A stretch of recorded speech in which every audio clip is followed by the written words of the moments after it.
Well, the build-up for the local government elections has officially kicked off, and as Gagasi FM News, we are going to be bringing you those exclusive interviews with, of course, the mayoral candidates that amaqembu ezepolitiki ahlukahlukene abafolosa ngabo for leso sikhundla ke sokuba mayor. But of course, we'll be focusing on eThekwini municipality because it is the hotly contested municipality in the country, as well as the likes of the city of Johannesburg. Why ngisho lokhu?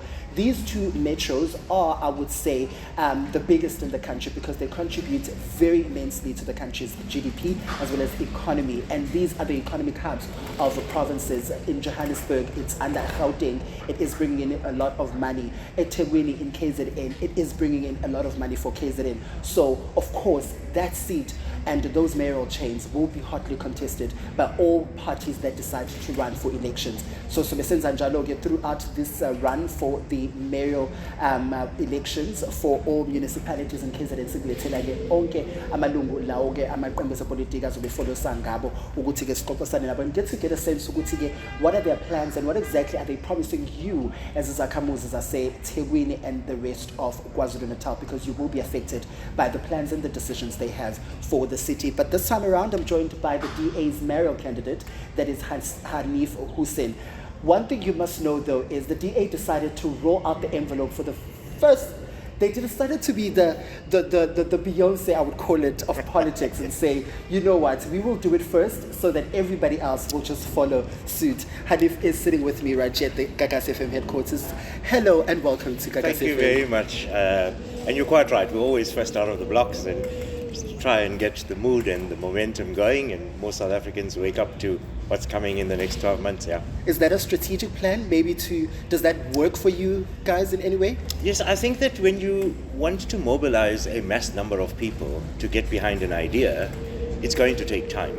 And so starting at least a year before the elections for us is ideal. It gives us an opportunity to be able to travel to every single corner of the city, speak to as many people as possible, because our campaigning is about engaging with individuals face to face, talking to them, getting them to buy into our vision of exactly what is it that we want to do in the city and how do we want to turn things around. That's going to take time, so the sooner we get on with that job, the better it would be. I just have to quickly apologize to our viewers and our listeners. You might hear or even feel the wind all the way from the sea into our studios as we conduct this interview. It's quite chilly in Durban, but don't worry, I've got you with this interview. We're going to have a good time. We apologize for that disruption. Right, let's start with this. This is not the first time you're running for this particular position. Back in 2016, you were here, but of course that you did not succeed. What is it that is different that you are promising the residents of eThekwini as you're taking up this position again? So Bushle, I must tell you that we've been on this project for the last 20 years now, probably more. When we started seeing the deterioration in our city, when we started seeing that the city government was not investing in the infrastructure, we then started raising the alarm. And you're quite right, in 2016 we said, we want to run the city, and we gave voters the opportunity to say, put us in charge, we'll do a much better job.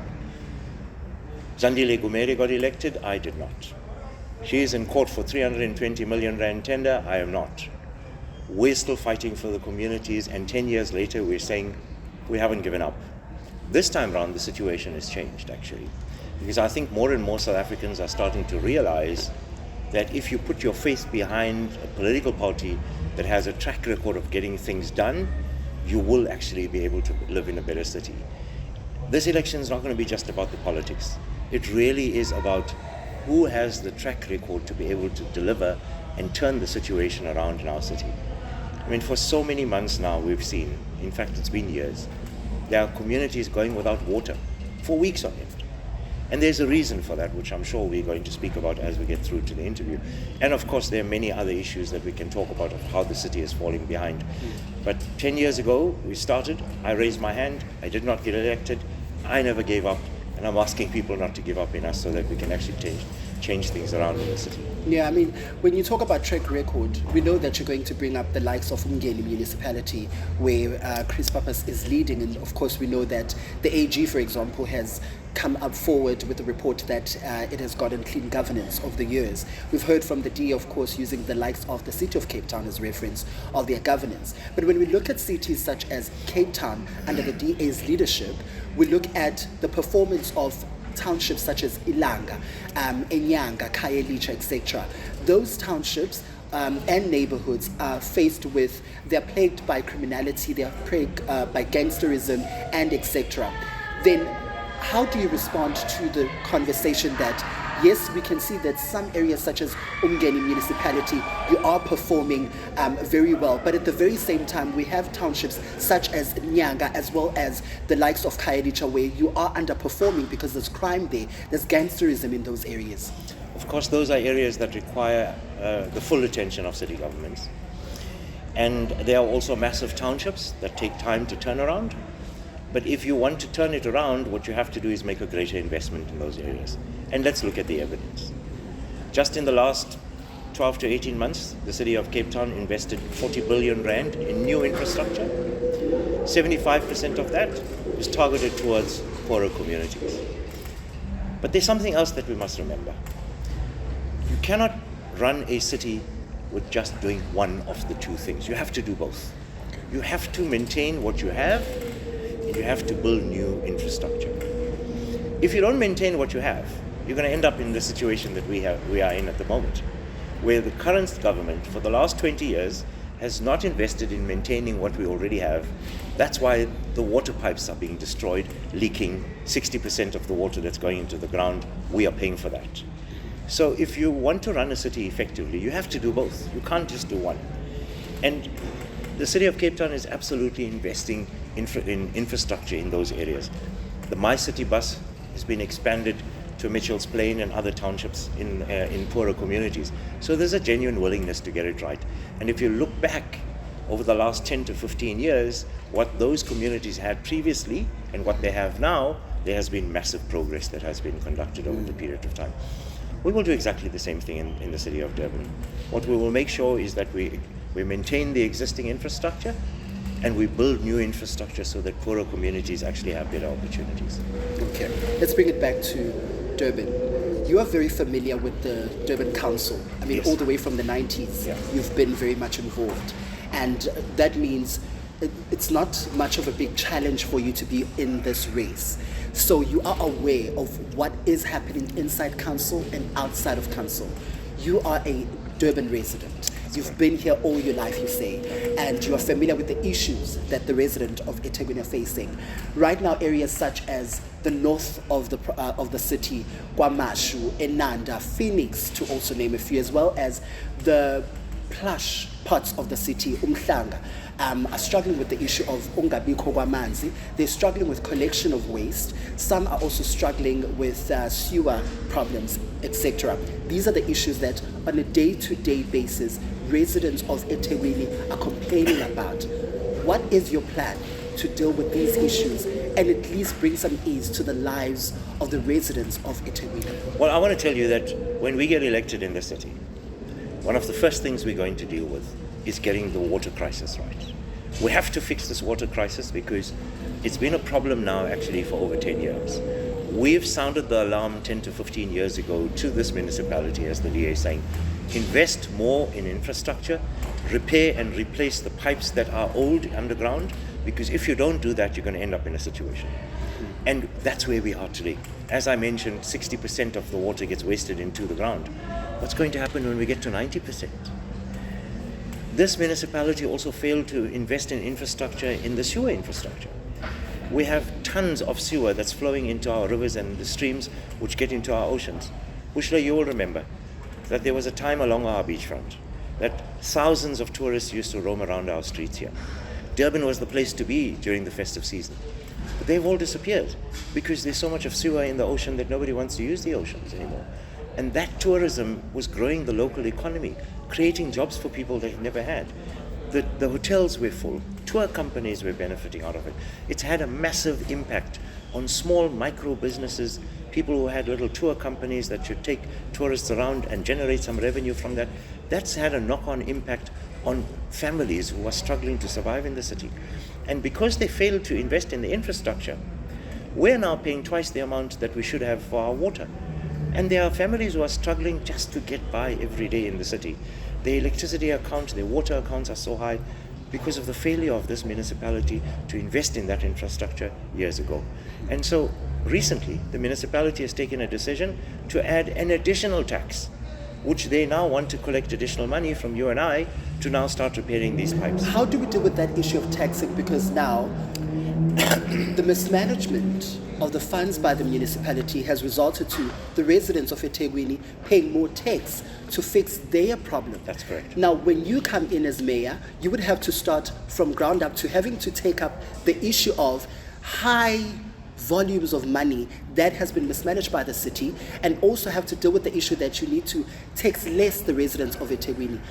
That's not child's play. That's not a walk in the park. That's a lot of work. And how are you planning to deal with that? But it's also not rocket science. It's simple, No, it's not. It's simple, basic business principles. If you have 40 billion rand owed to you that you're not collecting, you're not going to be able to do what you're supposed to do. That's the first place we'll start. When you start spending the money on parties and lavish functions and vanity projects, you're not going to achieve what you're supposed to do. And that's what's been going on in the city. They spend about 160 million rand on a project, handing out cash to people to clean out our rivers and streams. But go and look at the state of our rivers. Just a few weeks ago, they spent 2 million rand feeding the staff at the municipality for a Women's Day event. That money could have been better used to invest in the infrastructure. 4 years ago, the Auditor General picked up that this city has irregular expenditure to the value of 700 million rand. 4 years later, that irregular expenditure has grown to 4 billion rand. What that means is that the manner in which the city is actually using its money is very poorly managed. And that mismanagement of funding is the problem that we find ourselves in today. So if you want to turn the situation around, you have to start by making sure you get value for money. You use the money for what its intended purpose is. Local government is about basic services. Provide water to people. Provide electricity. Make sure you get the roads operating. Make sure that you collect the waste. Make sure that the sewer systems are working. So we have a municipality that hasn't been focusing on the basics. What they've been doing is investing in vanity projects, handing out cash to political connections, and that money could have been used to turn the city around. So absolutely, that's where we will start. And I'm convinced that we'll be able to do it, because that's exactly what we've done in other cities, where people have given us the opportunity to govern. And as you mentioned, in Umgeni, when we took over that municipality 5 years ago, it was completely bankrupt. Today, it's the number one municipality in KZN, ranked number one in just under 5 years. So I'm asking people to see what's possible in this city, to put our politics aside, regardless of what we look like, regardless of what we speak like. When there's no water in the taps, it affects all of us, wherever we come from, north or south, central Durban.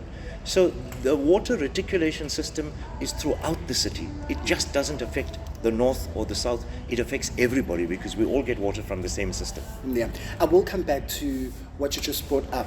You just said we need to put aside what the leaders look like, how they speak, and etc. That goes to the race tag that always follows the DA. We'll go into that. But I just want to stick to this crucial part of your race and what you were saying to the residents of eThekwini, service delivery.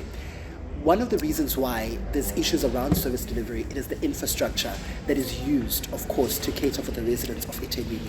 We look at the plants, when we look at where there's water for areas such as Guamashu, Enanda, etc. There's an issue of dilapidated infrastructure there as well.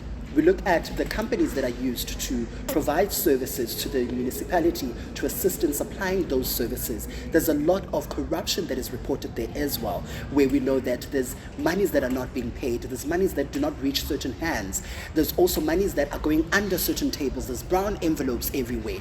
There's a lot that happens behind the scenes that then affect the ordinary residents of eThekwini. Then that's when we'll find people complaining about lack of service delivery. Let's just talk about your plan and your thoughts as well around the issue of infrastructure when we look at the supply of services to the residents of eThekwini, and as well as corruption that is affecting service delivery. The number one priority is to put an end to corruption in the city. If we don't eradicate corruption, we're not going to provide services. And as you know, and everybody knows in South Africa, the DA doesn't steal people's money. We put that money to work, we make sure we get value for money, and that's how we're able to turn around cities. Invest in the infrastructure and things will come right. If you invest in wastage, nothing's going to come right. And that's the options that people have. In this election, it's going to be about race or competence. I'm not obsessed about race. What I'm obsessed about is the race to actually fix the crisis in the city. Because if we don't get this right, if we leave this city in the hands of this current government for another 5 years, we will have to leave the city permanently. Thousands of people have left our city already, gone to other cities looking for opportunities because things don't work here. So many young people, qualified individuals who have all the skills that South Africans have invested in, have left abroad to other countries. They should be here helping us to build this country. But I don't blame them for leaving because there's no opportunities here. The things are falling apart. So we want to be able to turn that situation around. And voters have a choice in this election.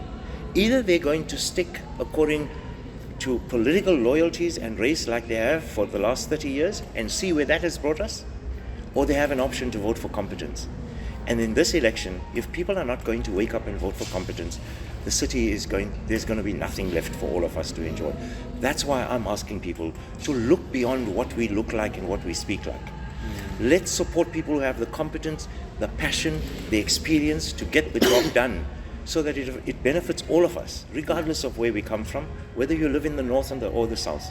We have to get the city right. We are all in this mess together. We have to get out of it together. Let's go there now. You talk about people, it is important for residents to put aside the race, the looks, and the ethnicity of a candidate. Let's look at what we need and what we believe could help us and who is the best candidate for this. But we cannot shy away from the fact that this is something that follows the DA year in, year out, especially during election season, where there is a belief that the DA always goes for a certain group of people in society. The group of people I'm talking about, it is the white community as well as Indians. And as an Indian member of the community yourself, you would then be perceived as you would prioritize the Indian community over, I would say, the majority of the community, which is abantu abamnyama in eThekwini, right? What do you have to say about that? So I think that if we prioritize service delivery based on race, we will be back where we are. We have to prioritize service delivery based on where the need is the greatest. Okay. Because that's basic business principles. If there's a pipe burst in Umlazi, that's where the attendance should be. If there is a need in the townships, that's where the city must respond to.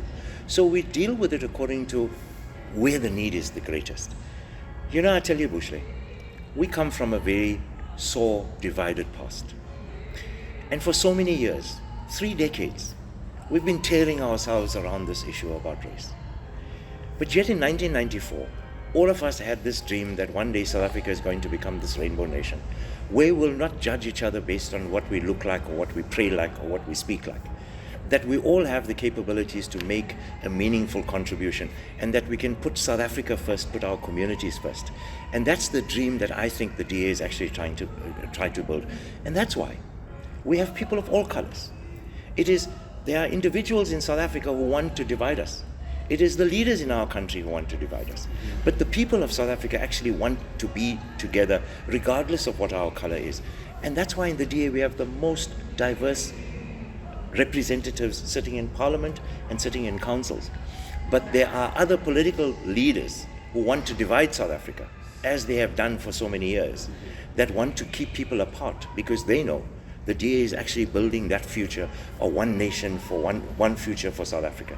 So I'm appealing to South Africans, let us for once look beyond what we look like and what our race is. Let us put competence before race, let us put competence before popularity and popular sentiment. We've done that for the last 30 years, and look where we are. If we don't change the course that we're moving in right now, we're going to destroy this country, we're going to destroy our future. And I believe and I'm convinced that there are South Africans who want to be united regardless of what we look like. I see it all over South Africa where we go, people enjoying our country together. But our leaders are the ones who want to keep us divided. How's your relationship with, let me firstly ask, with the MK party? Yeah. As the DA in eThekwini, in council right now, how's your relationship with the MK party, the ANC, Action SA and IFP? I've spent all my life building relationships with the people I'm trying to help. I seldom try to build relationships with other political parties. I have no relationship with the MKP. I know of them. I know individuals there, but I don't have any personal relationship with the MKP or any of the other major political parties, for example. We focus our attention and our energy on building relationships with people on the ground, helping and trying to make our society a better place. I'm asking you this question because it's 2025. Yeah. The last local government elections, which were in 2021. That's correct. Yes. We saw the turnout and the response of the residents of South African different municipalities across the country. Yep. This is where we saw the giant ANC, I will call them, because for many years since democracy, they've been leading the country and also been leading most municipalities, but they dropped then. And we saw a lot of municipalities, such as eThekwini, going into coalition. Yep. And we cannot shy away from the fact that there is a high chance of eThekwini going into coalition again come 2026 local government elections. Yes. You might need the MK party, you might need the ANC, you might also need Action SA as well as IFP. That's where my question stems from that. Should that time come, are you in a good position to go sit down with those parties and negotiate how are you going to work together as multi-party? So Bushra, let me just say that I think that South Africans have seen over the last few years that we have moved away from a one-party dominant situation.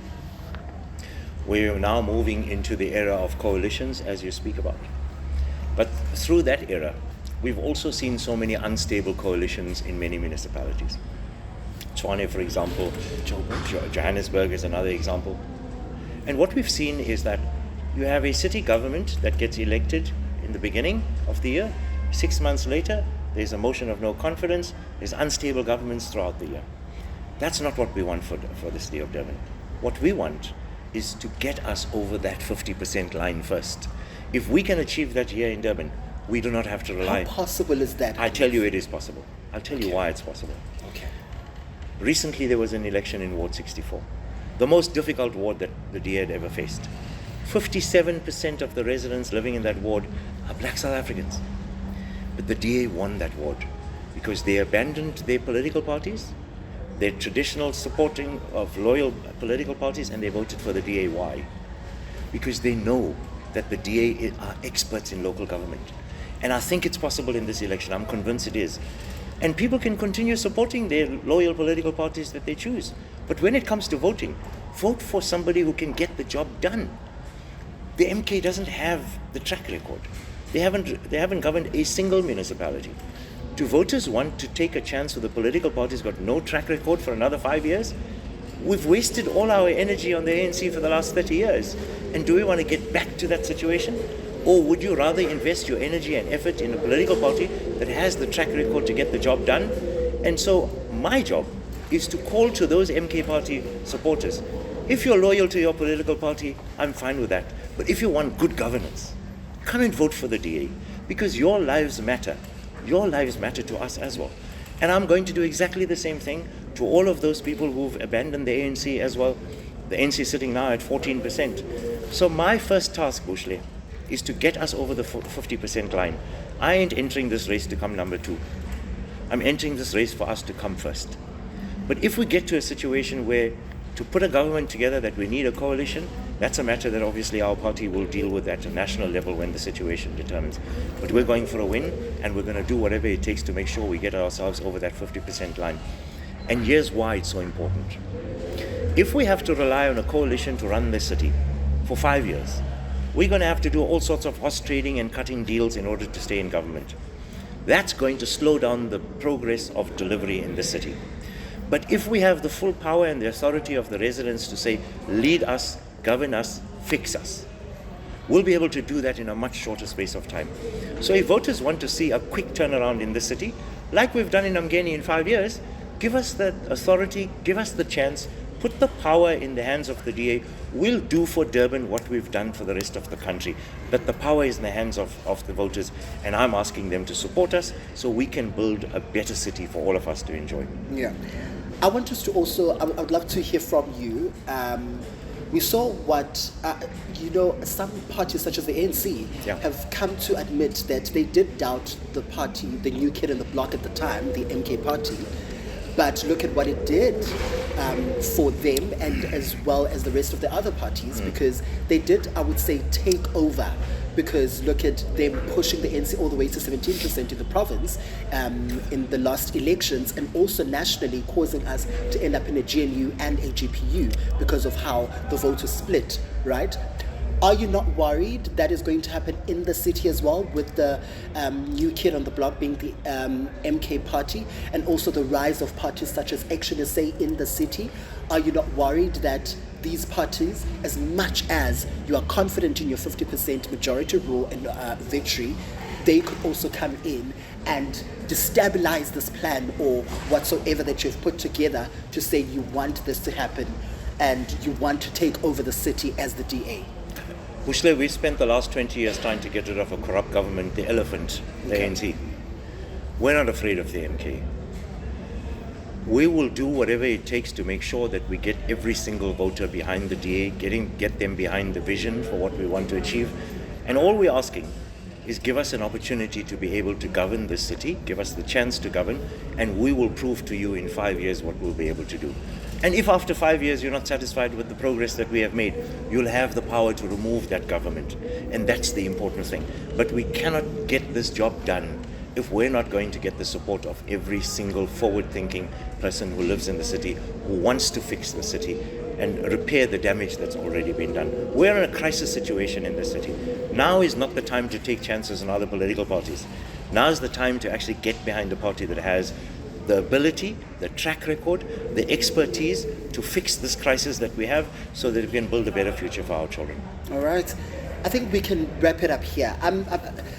Should you get your 50% plus, I'll call you again and we'll have this conversation when I say congratulations, I guess. Just to conclude the conversation, here's the camera for you. What would you like to say to the residents of eThekwini as we get into these local government elections? My message to the residents of eThekwini in this election: your lives, our lives, together depend on how this city is run for the next 5 years. For the last 30 years, we've allowed political leaders to divide us on the basis of what we look like, on the basis of how we speak, on the basis of how we pray. And look where that has brought us. After 30 years of this government, today communities don't even have a decent glass of water to drink. There's an opportunity here for us to come together as we have dreamt since 1994. That if we stand together, we'll be stronger together, we'll be able to fix this crisis together and build a better future for our children over the next 5 years. That's why I'm asking you, put your faith in me, put your faith in the DA, give us the opportunity to be able to fix the crisis that we have in this city, and I promise you, we will make sure that we deliver within that 5-year period. Thank you very much. Haniff Hoosen ufolosa ngaye-ke i-DA ukuthi-ke angenelele ukuba umeya womkhandlu weTheku and aholeke i-City of eThekwini-ke. Kwezinye izinto akhulume ngazo, of course, mekudilwa-ke lenkohlakalo e-City of eThekwini-ke ukhulume ngokuthi-ke okubalulekile ukuthi abazokwenza bona as i-DA ukuthi-ke imali esetshenziswayo lesatshaliselwe ukuthi ilekelele izakhamuzi zaseThekwini ukuthi yenze umsebenzi wayo, nokuthi-ke labo abatholakele besenkohlakalweni babhekana nengalo yomthetho ngokwanele. Uphinde kakhulume nokuthi siyazi ukuthi njengamanje mesibheka kwezokhetho eNingizimu Afrika akusenzeki ukuthi iqembu elilodwa libuse lodwa, kanti-ke amaqembu aseyesebenzisana ukuthi abuse noma umkhandlu noma isifundazwe kanti neNingizimu Afrika. Ingakho siyithola-ke sikukhona uhulumeni wobumbano such as the GNU as well as the GPU khona la esifundeni saKwaZulu Natal-ke. Uthi uHaniff Hoosen akanangabaza ukuthi as the DA they will take over the City of eThekwini and-ke angeke bona badinga ukusebenzisana naliphi na elinye iqembu. Buzile-ke ukuthi MKP ingenile-ke kunyaka odlulile rather kunyaka ka-2024 during the general elections and yapusha the governing party of the ANC to 17% to that drop. buzile ukuthi kona bona-ke are they not nervous ukuthi-ke izobagudluza i-MK Party noma ithuba nyakazisa ukuthi abayisabineze ushow ukuthi-ke ngeke baze babadinge futhi bazokwazi ukuhola bebodwa. Ngingathanda ukuzwa ukuthi wena, what do you have to say about this, and so much more that we're going to be bringing you onto this installment njengoba-ke siya okhethweni lomasipala kuzwe lonke. Igama lami ubuhle mpele. This is Gagasi FM News. We put KZN first. I'll see you next time. Goodbye.